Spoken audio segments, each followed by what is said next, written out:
दा इथिं नोंथांमोना नायनो हागोन बाइकखौ दिहुनखाना दोनबाय इथिं नै हिमुब्र'आबो मोनफैबाय दा होमबा गासैखौबो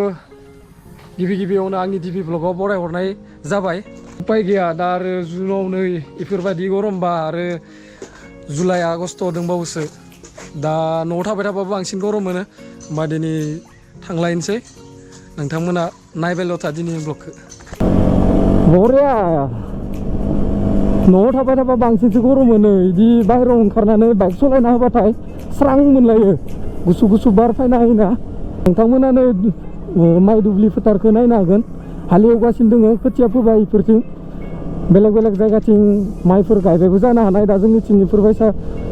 खोथिया फोगासिनो लामाफोरा बिराद गाज्रि दा नै जोंनि दारकुसि थांनाय लामाया बेखिनिया मोजां जानांगौमोन दैबान सैबान जानानै हामा जालांबाय थायो लामाया आरो नोंथांमोना माइकनि साउन्ड कुवालिटिखौ बारा गोसा खोनायाबो जानो हानाय आंनि दा नैबे जि माइक इउज खालामबाय थादो बे माइकआ माने बारा मोजां नंला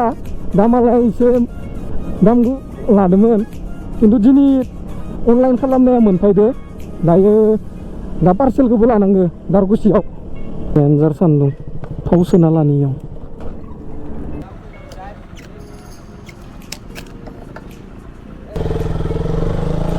अके सोना लालायबाय थांनाय फैनायावनो जोबलायसिगोन बेखिनि आरो स्पिड ब्रेकार मोनसे होबा बांसिन मोजां जागोन खोमा इयाव दारकुसियाव दाख्लैबो एक्सिडेन्ट सासे स्टुडेन्ट जाखांबाय गाइस नै माइकआ मोनफैबाय दा साउन्ड कुवालिटिखौ नोंथांमोना दायो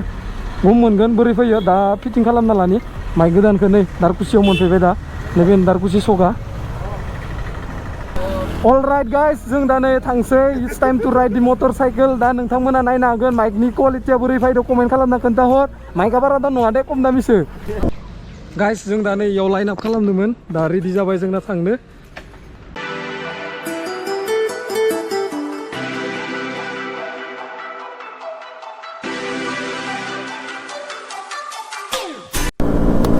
लोगोफोर जों दा तामुलपुर बारबाय दा मायाव थांगोन मायाव मागोन नोंथांमोना नायलांबाय था जोबजासिम दं मोनगोन दा टटेल बाइकआ दिनै 7 खोमा दे दा आरो लामायाव सोरबा सोरबि ओंखारना दंबाथ' मिथिया इसोरनि ब्रह्मनि लोगोफोर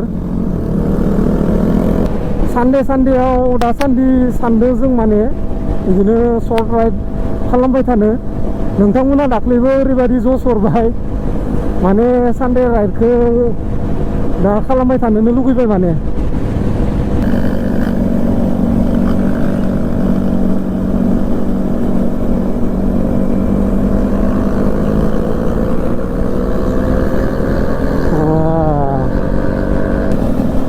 बरिया बरिया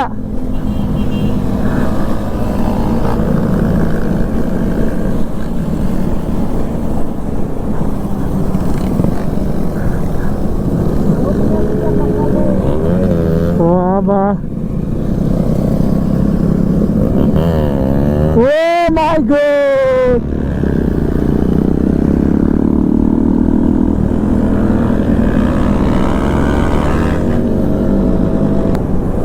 दा नै गाइस जोङो कुमरिकाटा मोनफैबाय दिनै सानडे जों कुमरिकाटा बाजार जायो नोंथांमोना दा साननो हानाय भुटानाव थांनो नागिरदों होनना खिन्थु दिनै जोङो भुटान थाङा बाजारखौ नायनो गाइस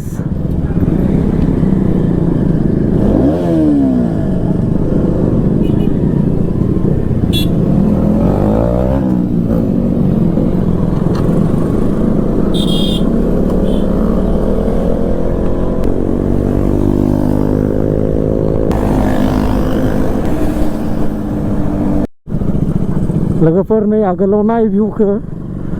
बेसेबा गोलावखा आरो नैबे पाग्ला दैमा भुटाननिफ्राय फैनाय भुटान हाजोनिफ्राय फैनाय दैमा बेयाव जुदि ब्रिज खालामनांगौबा ना ब्रह्मपुत्रनि सायबो गोलाव जागोन ओरैबादि गुवार जायगाया हरफोराव फैजाया बांसिनानो नैफोर लामाजा हारसिंफोर रिक्स जायो माने बुहुद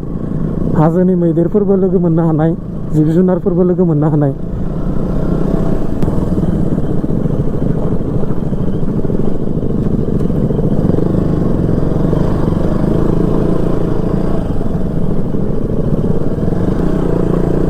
गिदिर गिदिर गाद्दा जाजोब्बायलै ट्राक फैयोना इथिं भुटाननि ओइनि आवगायाव आरो ट्राक गंसे नांथाना दोङो भुटाननि जि गोथौ गाथायाव गोग्लैदो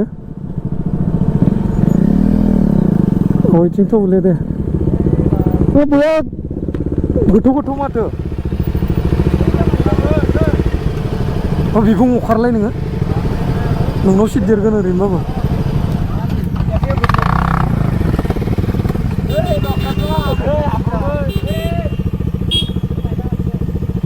नै साइकेल फैनायथिं थां जिं जिं नै साइकेल फैनायथिं थां एक नहय माने दहा नहय ना इफाले रास्ताটো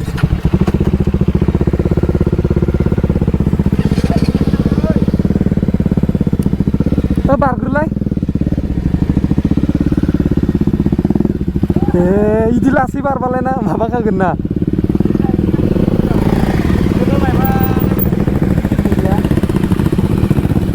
गाखोगोन गाखो होमबालाय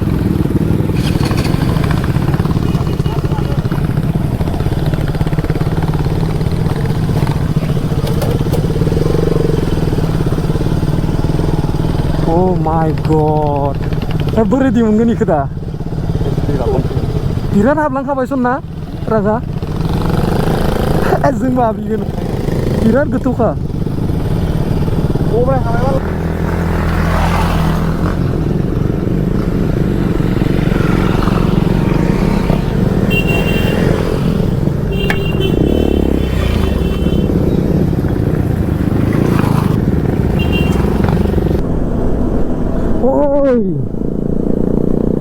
गोथौसो नंखादोंमोन आं आगोलाव गादा मोनसे अकस्मात नुना होदो मजा पुरा इन्जय लायै लायै थांगासिनो जों दा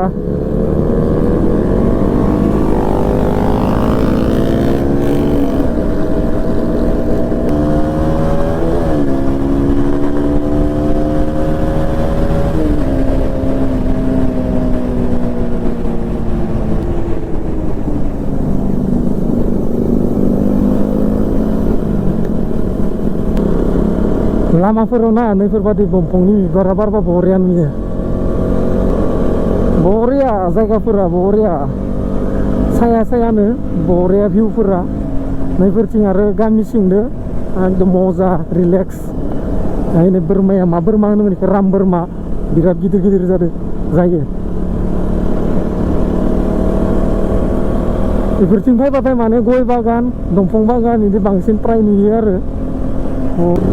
मायबा बाजारसो मोनलायबाय माथो नै बाजार फिसा जायो खोमा इयाव जि लामाथिं फैदो खिन्थु बरिया लामा खिजानो लाना फैदो बिसोरो नोंथांमोनानो गाइस जों जि लकेसनाव फैदोंमोन बेखौ नायनो हागोन नैबे दा जाहैबाय सुकिनि गेट गाइस दा जोङो गेट पास लाबाय गंसे बाइकआव 50 करि लायो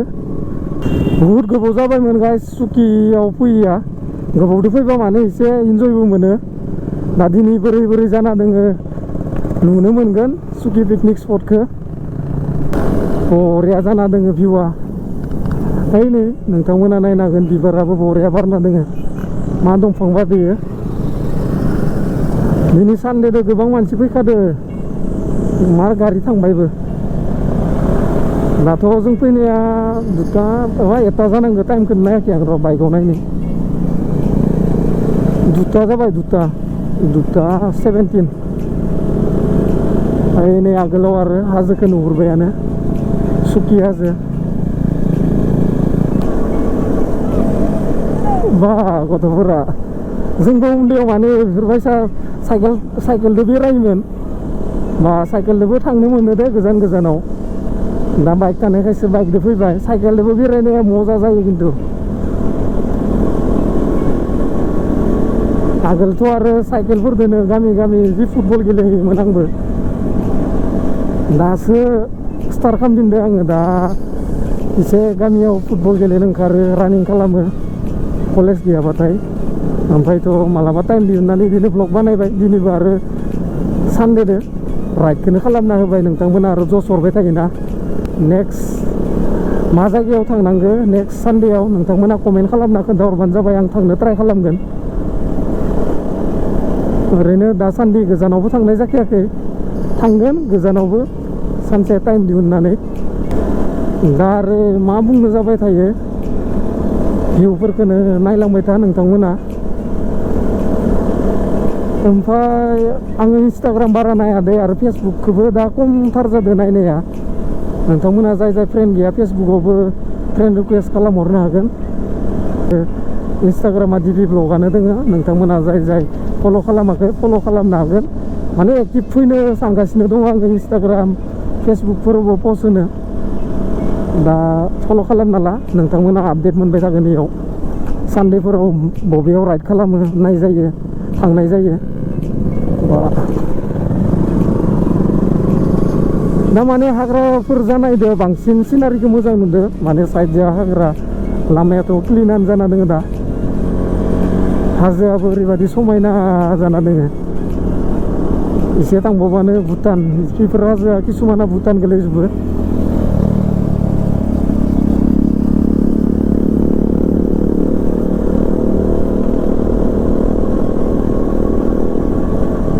नै मैदेर खि आमा मैदेर खिना गालांजोबदों नै बा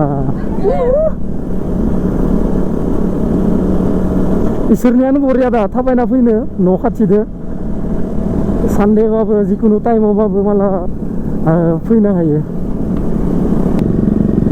गाइस नै पिकनिक प्लेसआ बेबादि जाना दोङो दा जोङो जायगा नायगिरना लानि बाइकखौ लाखिहैनो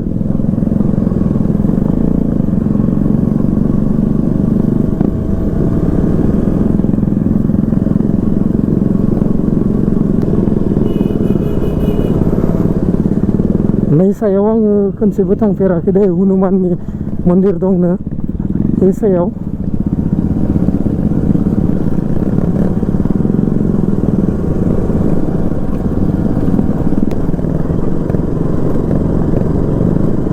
फुरा कारफोरखौबो लाना फैजायो माथो दाना भितराव लागै सिगांफोर फैजायामोन माने अन्थाइ गिदिर गिदिर थासोगारोमोन लामायाव दा बरिया सोनो हायो कारखौ सिंथाराव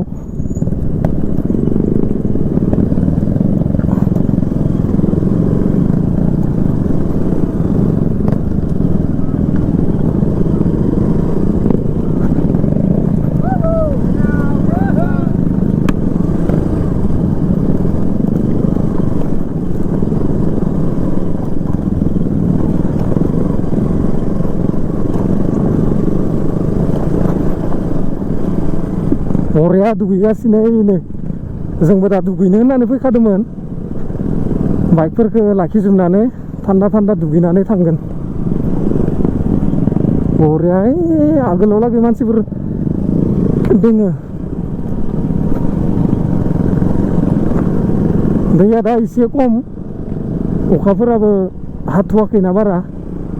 जुदि अखा हायोबा ना दैया लोमजोबना थायो इथिं दैमाखौ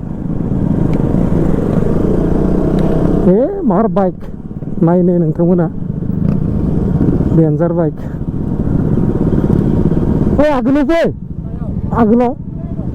आगोलाव फै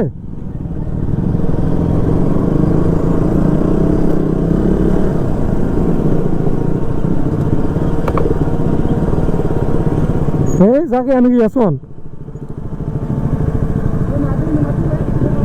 हा फै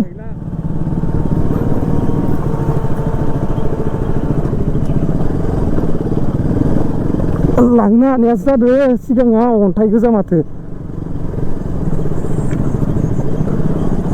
लांनो हानाय नङा लोगोफोर दा नोंथांमोना नायनो हागोन जों इयाव माने बाइकखौ पार्क खालामना लाजोब्बाय दा नै नोंथांमोना नायनो हागोन नै बारनाव दंगासिनो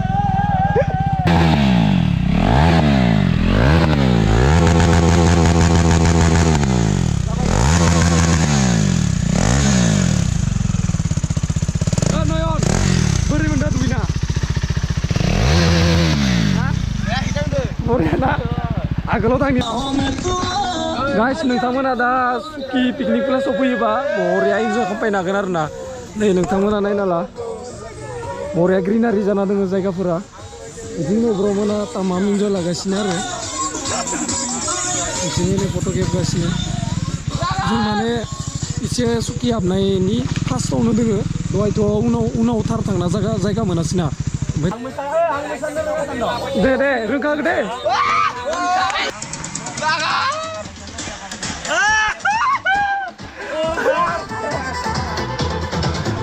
नों दा हायालै